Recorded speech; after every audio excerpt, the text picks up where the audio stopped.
ପିହୁ ଚଢ଼େଇଥିଲା ବାପା ମାଙ୍କର ଗଟେ ବୋଲି ଅଲିଅଳି ଝିଅ। ପିହୁର ବାପା ଗ୍ରାମ ପଞ୍ଚାୟତ ଅଫିସରେ କିରାନୀ ଚାକିରି କରୁଥିଲେ। ସବୁଦିନ ଭଳି ସେଦିନ ବି ପିଣ୍ଟୁ ଚଢ଼େଇ ଅଫିସ ଯିବାକୁ ତରତର ହେଇ ବାହାରିଥାଏ। ଅଫିସ ଯିବା ସମୟରେ ହଠାତ୍ ଗୋଟେ ଗାଡ଼ି ତା ଉପରେ ଚଢ଼ିଯାଏ ଆଉ ପିଣ୍ଟୁ ଚଢ଼େଇର ସେଇଠି ହିଁ ମୃତ୍ୟୁ ହୋଇଯାଏ। ପିଣ୍ଟୁ ଚଢ଼େଇ ମରିଯିବାର କିଛି ଦିନ ପରେ ତା ସ୍ତ୍ରୀ ଆଉ ଝିଅ ଯାଇ ପଞ୍ଚାୟତ ଅଫିସରେ ପହଞ୍ଚି ଯାଆନ୍ତି। ଆଜ୍ଞା ନମସ୍କାର, ମୁଁ ହେବି ପିଣ୍ଟୁ ଚଢ଼େଇର ସ୍ତ୍ରୀ। ଆପଣ ତ ଜାଣିଥିବେ ସେ ଡ୍ୟୁଟିକୁ ଆସିଲା ବେଳେ ରାସ୍ତାରେ ତାଙ୍କ ସହିତ ଏମିତି ଦୁର୍ଘଟଣା ଘଟିଗଲା। ଘରେ ଏବେ ମୋର ବଢିଲା ଝିଅ, କେମିତି କଣ କରିବି ମତେ ତ କିଛି ହେଲେ ବୁଦ୍ଧିବାଟ ଦେଖାଯାଉନି। ଦୟାକରି ଆପଣ ଟିକେ ବଡ଼ ବାବୁଙ୍କ ସହିତ କଥା ହୁଅନ୍ତୁ। ୟା ବାପାର ଚାକିରିଟା ଯଦି ମତେ ହେଲେ ଦିଅନ୍ତେ ବହୁତ ଭଲ ହୁଅନ୍ତା। ବଡ଼ ବାବୁ ତ ଏବେ ଅଫିସରେ ନାହାନ୍ତି, ସେ କିଛି ଅଲଗା କାମରେ ଟିକେ ବାହାରକୁ ଯାଇଛନ୍ତି। ସେ ଯଦି ଆସିବେ ମୁଁ ନିହାତି ଭାବରେ ଆପଣଙ୍କ କଥା ତାଙ୍କୁ କହିବି। ଏବେ ଆପଣମାନେ ଯାଆନ୍ତୁ। ଅଫିସରୁ ବାହାରି ପିହୁ ଆଉ ତା ମା ଏଥର ଘରକୁ ଚାଲି ଯାଆନ୍ତି। ସେପଟେ କିଛି ସମୟ ପରେ ବଡ଼ ବାବୁ ଆସି ଅଫିସରେ ପହଞ୍ଚି ଯାଆନ୍ତି। ବଡ଼ ବାବୁ, ଏବେ ପିଣ୍ଟୁର ସ୍ତ୍ରୀ ଆଉ ଝିଅ ଆସିଥିଲେ। ପିଣ୍ଟୁର ସ୍ତ୍ରୀ କହୁଥିଲେ ପିଣ୍ଟୁର ଯୋଉ କିରାନୀ ଚାକିରିଟା ତାଙ୍କୁ ଦେବା ପାଇଁ। ତାଙ୍କ ଝିଅ ବି ବଡ଼ ହେଇଗଲାଣି, ତାଙ୍କ ଉପରେ ଏବେ ତାର ବାହାଘରର ବି ଚିନ୍ତା ରହିଛି। ଯଦି ଆମେ ପିଣ୍ଟୁର ସ୍ତ୍ରୀକୁ ସେଇ ଚାକିରିଟା ଦେଇ ଦିଅନ୍ତେ ଗୋଟେ ପରିବାର ସୁଖରେ ଚଳିପାରନ୍ତା। ନଟବାବୁ, ଆପଣ ଯାହା କହିଲେ ନା ପୁରା ଠିକ କଥା। ଆମେ ସେ କିରାନୀ ଚାକିରିଟା ପିଣ୍ଟୁ ବାବୁଙ୍କ ସ୍ତ୍ରୀକୁ ଦେଇଦେବା। ହଁ, ଆଉ ଗୋଟେ କଥା ଆପଣଙ୍କୁ କହିବାର ଥିଲା। ମୁଁ ବହୁତ ଦିନ ପୂର୍ବରୁ ଚିନ୍ତା କରିଥିଲି ଯେ ପିଣ୍ଟୁ ବାବୁଙ୍କୁ ତାଙ୍କ ଝିଅର ହାତ ମାଗିବି କହି।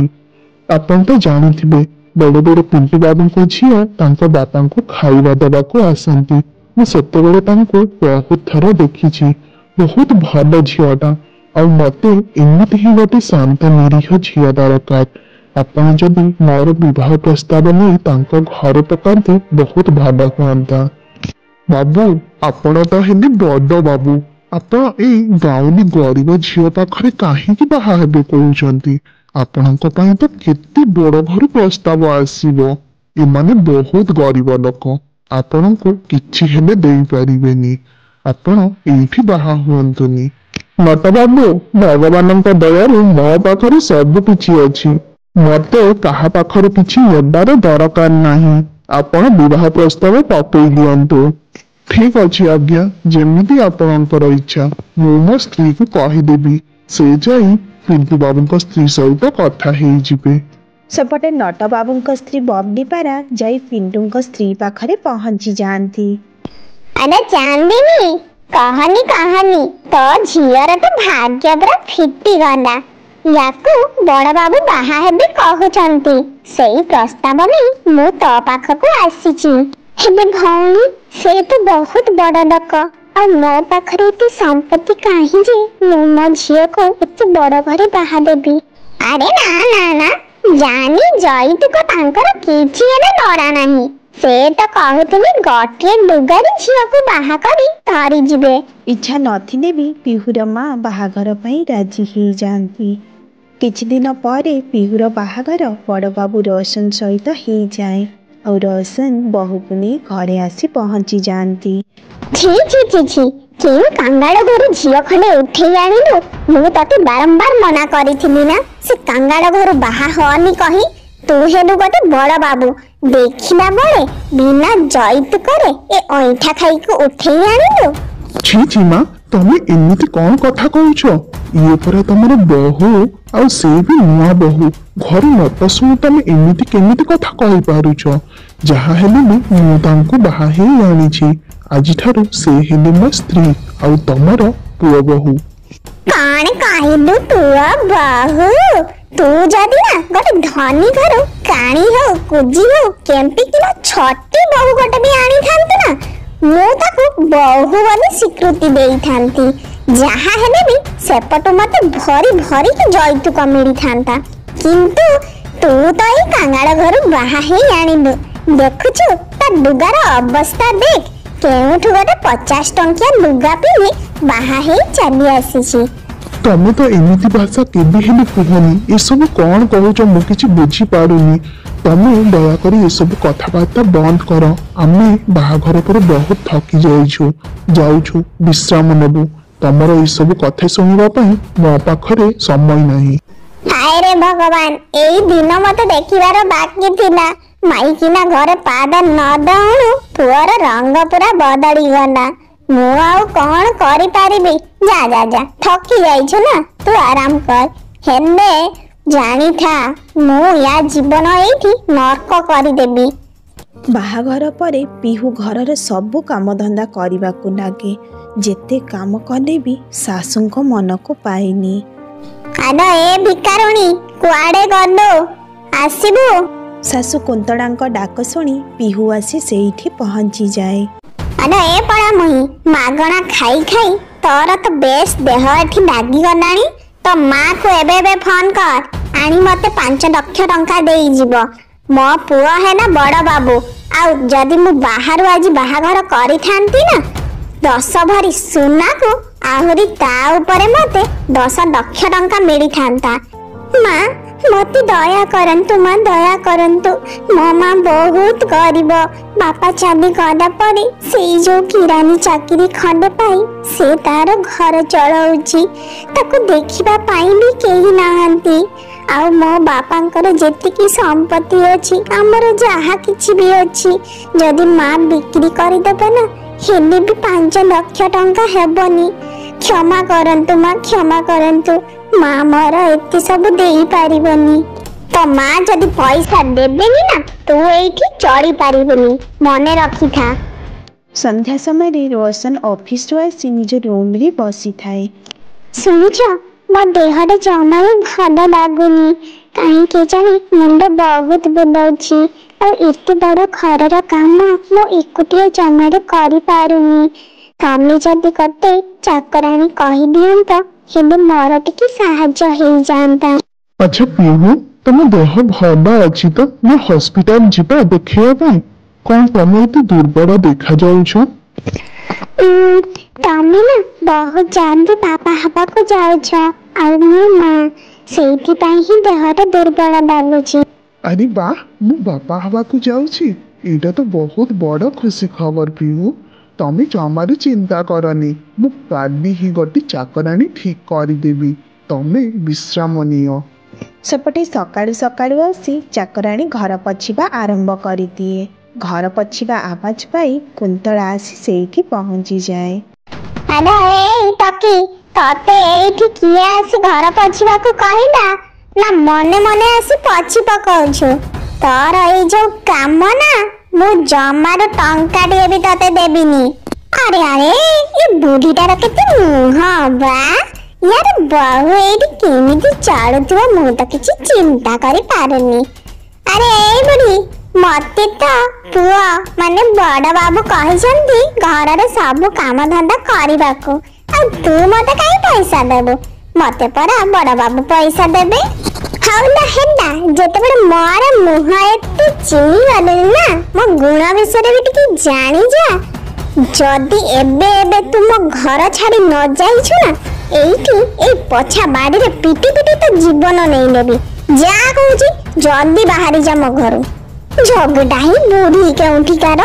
ତୁ ନା ନର୍କରେ ଯିବୁ, ନର୍କରେ। ଆଉ ତୋ ଉପରେ ନା ସବୁ ପକ ଚାଲି ବୁଲିବେ, ବୁଝିଲୁ ନା? ତୁ ମୋ ପେଟରେ ଦାନା ମାରିଛୁ ନା, ତୁ କେବେ ଶାନ୍ତିରେ ରହିବୁନି। ମୁଁ ଯାଉଛି, ହେଲେ ମନେ ରଖ, ତୁ ବହୁତ କାନ୍ଦିବୁ। ଚାକରାଣୀ ରାଗି ଯାଇ ପଛାଟା କୁନ୍ତଳା ପଟେ ଫୋପାଡ଼ି ଦିଏ। ତାପରେ ସେ ତାଙ୍କ ଘରୁ ବାହାରି ଚାଲିଯାଏ। ଆଜିକାଲି ଭିକାରୀ ମାନଙ୍କର ବି ମୁହଁ କମ ନୁହଁ। ଦେଖୁନ କେମିତି ମୋ ମୁଣ୍ଡରେ ଏବେ ପଛାଟା ଫୋପାଡ଼ି ଥାନ୍ତା। କୁନ୍ତଳା ପଛା ଉଠେଇ ରଖୁଥିବା ସମୟରେ ପିହୁ ଆସି ସେଇଠି ପହଞ୍ଚିଯାଏ। ମା, ଆପଣ କାହିଁ ପଛା କରୁଛନ୍ତି? ପଛା କରିବା ପାଇଁ ତ ଚାକରାଣୀ ଆସିଥିଲା। ଦେଖ ନା ଦେଖ, ତୁ ବା କୋଉ ମାଲିକାଣୀ କହିଲୁ ଦେଖି? ତୁ ବି ତ ସେଇ ଚାକରାଣୀ ନା। ତୁ ଯଦି ଆଜି ତୋ ଘରେ ଥାନ୍ତୁ ନା, କାହା ଘରେ ମୁଣ୍ଡ ଡାକୁଥାନ୍ତୁ, ନହେଲେ କାହା ଘରେ ଯାଇ ବାସନ ଆଉ ଏମିତି ପଛା ଲଗାଉଥାନ୍ତୁ। ସେଇଥିପାଇଁ ନିଜ କାମ ନା ନିଜେ କର, ବେଶୀ ମାଲିକାଣୀ ଦେଖେଇ ହଉନି। ଆଉ ଏସବୁ କଥା ଯଦି ମୋ ପୁଅକୁ କହିଛୁ ନା ତତେ ଏକାଥରେ ଘରୁ କଣ ଏ ଦୁନିଆରୁ ହିଁ ବିଦା କରିଦେବି। କୁନ୍ତଳା ରାଗି ଯାଇ ପଛାଟା ପିହୁ ଉପରକୁ ଫୋପାଡ଼ି ଦିଏ। ପିହୁ ପଛକୁ ଉଠି ଘର ପୋଛିବାକୁ ଆରମ୍ଭ କରେ। ୟା ଭିତରେ ଦେଖୁ ଦେଖୁ କିଛି ମାସ ବିତିଯାଏ। ଗୋଟିଏ ଦିନ ପିହୁ ଗୋଟିଏ ସୁନ୍ଦର ଝିଅକୁ ଜନ୍ମ ଦିଏ। ଆଉ ଝିଅ ଜନ୍ମ ହେଇଛି ଖବର ପାଇ ଆସି କୁନ୍ତଳା ଦେବୀ ପହଞ୍ଚି ଯାଆନ୍ତି। ହାୟ ରେ ବିଧାତା, ମୋରି କପାଳରେ ସବୁ ଦୁଃଖ ଲେଖା ହେଇଛି। ପ୍ରଥମରେ ତ ମୋ ପୁଅ ଏ କାଙ୍ଗାଳ ଘରୁ ଝିଅ ବାହା ହେଇ ଆଣିଲା, ତା ଉପରେ ଇଏ ଗୋଟେ ଝିଅ ଜନ୍ମ ଦେଲା। ଏଥର ଏ ଝିଅ ପାଇଁ ଆହୁରି ଯାହା ଖର୍ଚ୍ଚ। ୟା ଭିତରେ କିଛି ମାସ ବିତିଯାଏ। ଗୋଟିଏ ଦିନ କୁନ୍ତଳା ସଫା ଉପରେ ବସିଥାଏ। ଏତିକି ବେଳେ ହଠାତ୍ ତାର ସୁନ୍ଦରୀ କାଉ କଥା ମନେ ପଡ଼େ।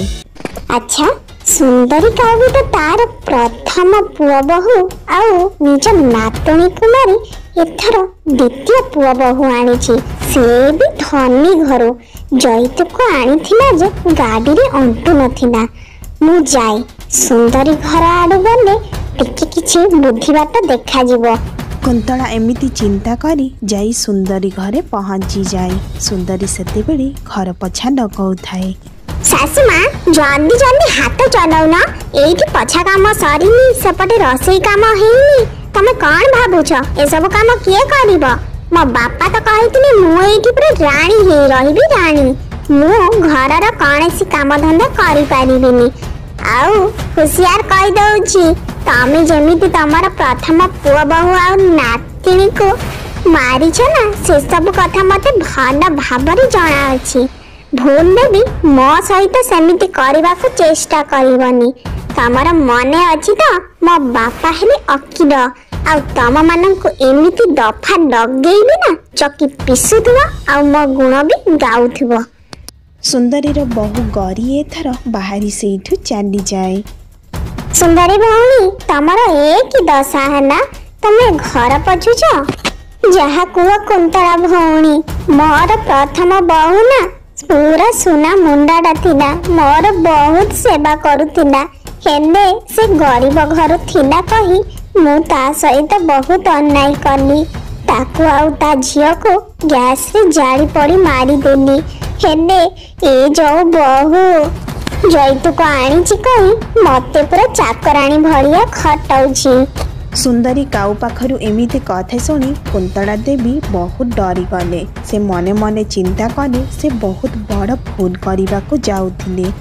ଏଥର କୁନ୍ତଳା ଦେବୀ ନିଜର ଯୌତୁକ ଲୋଭ ଛାଡ଼ି ନିଜ ବୋହୂ ଆଉ ନାତୁଣୀ ସହିତ ଖୁସିରେ ରହିଲେ।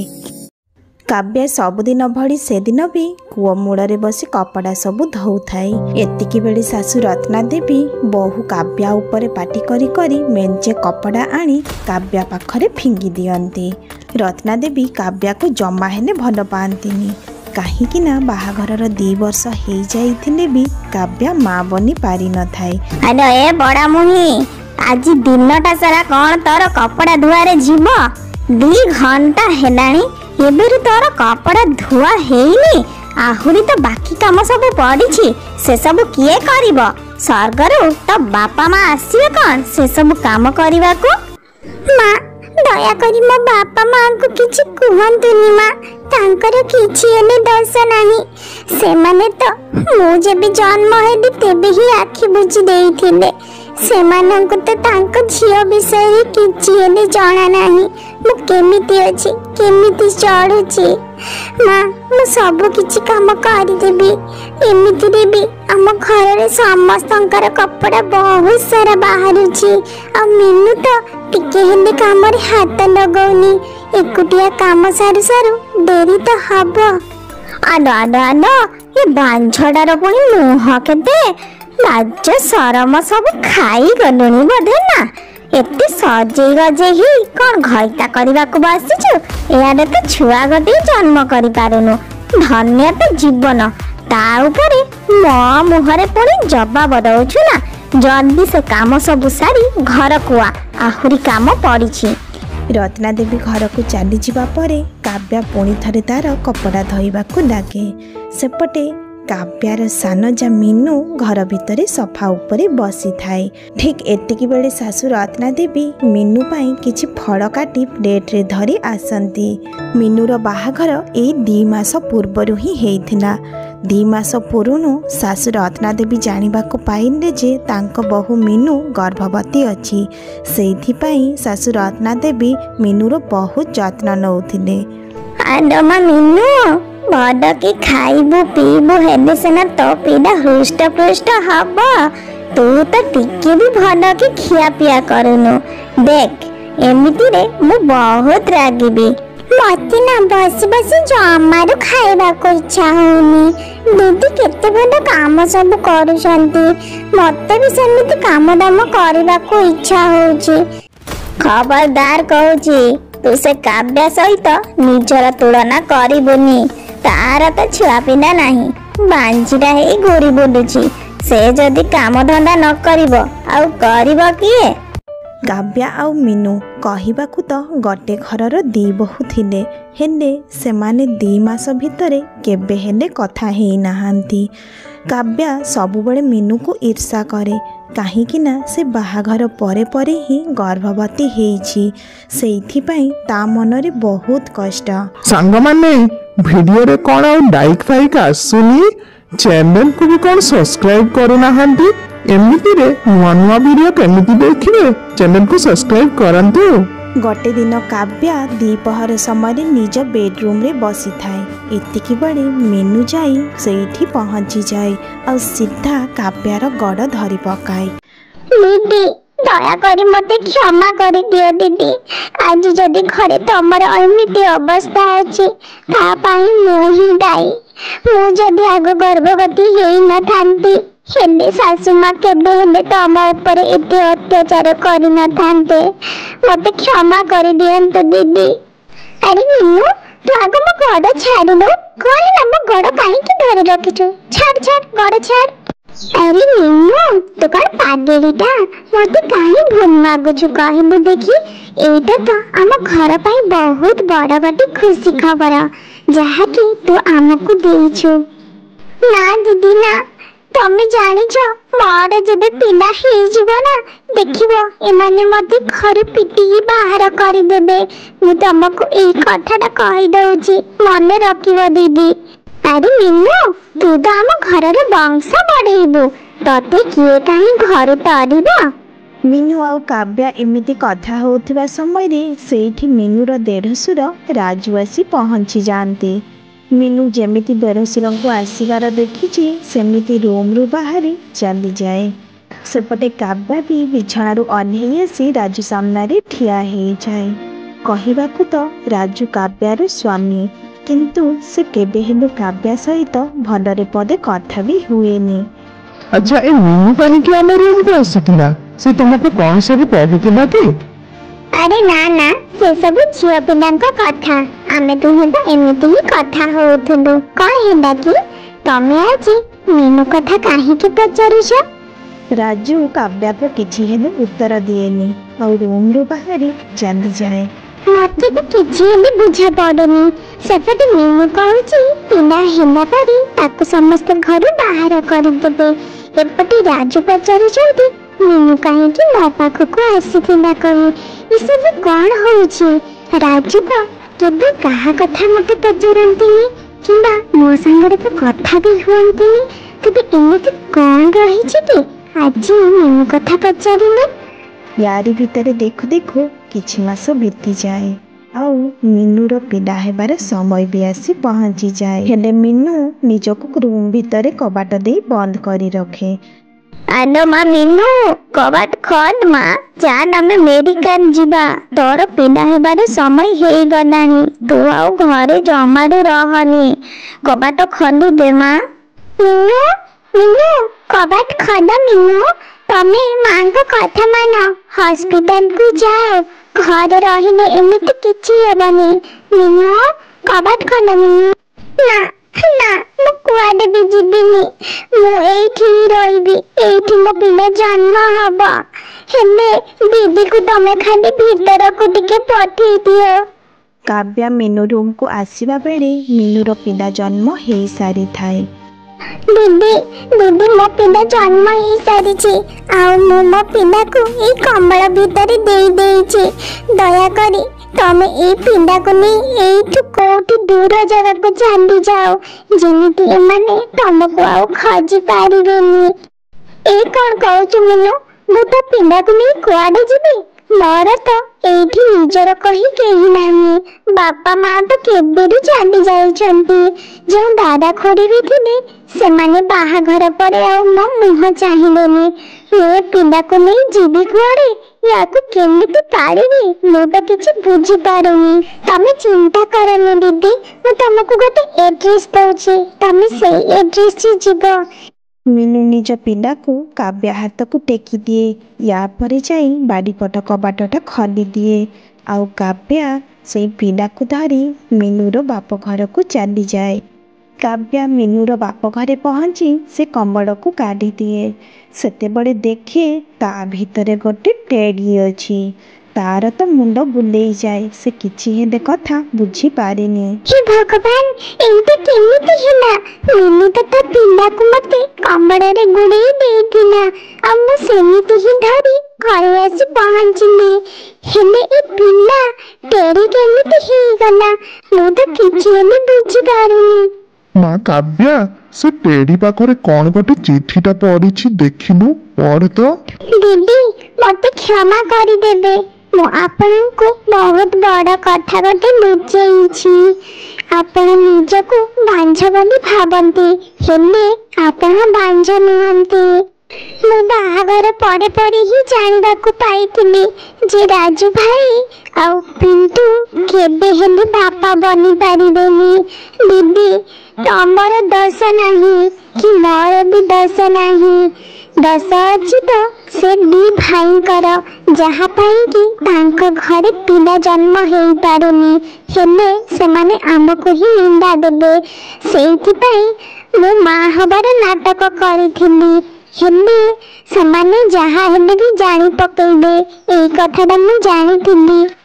अंकल आंटी मु मो सासू को भल भाबरे जानिछि से एबे जाई मीनूर सब कथा को बुझी सारिथिबे से मीनू ऊपर बहुत अत्याचार करबे दया करी तमे जाई मीनू को सेठु नहीं आसा।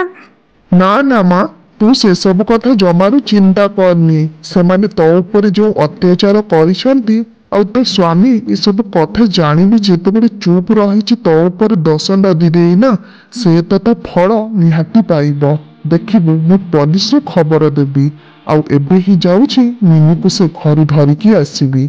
सपटे सासू को बुझिबा पई आउ अधिका समय लागेनी से मीनूर चाल को धरी पकांती। आलो आलो की छोई देखैलु मु तो पूरा काबा सतरे तू भल ड्रामा करिवो।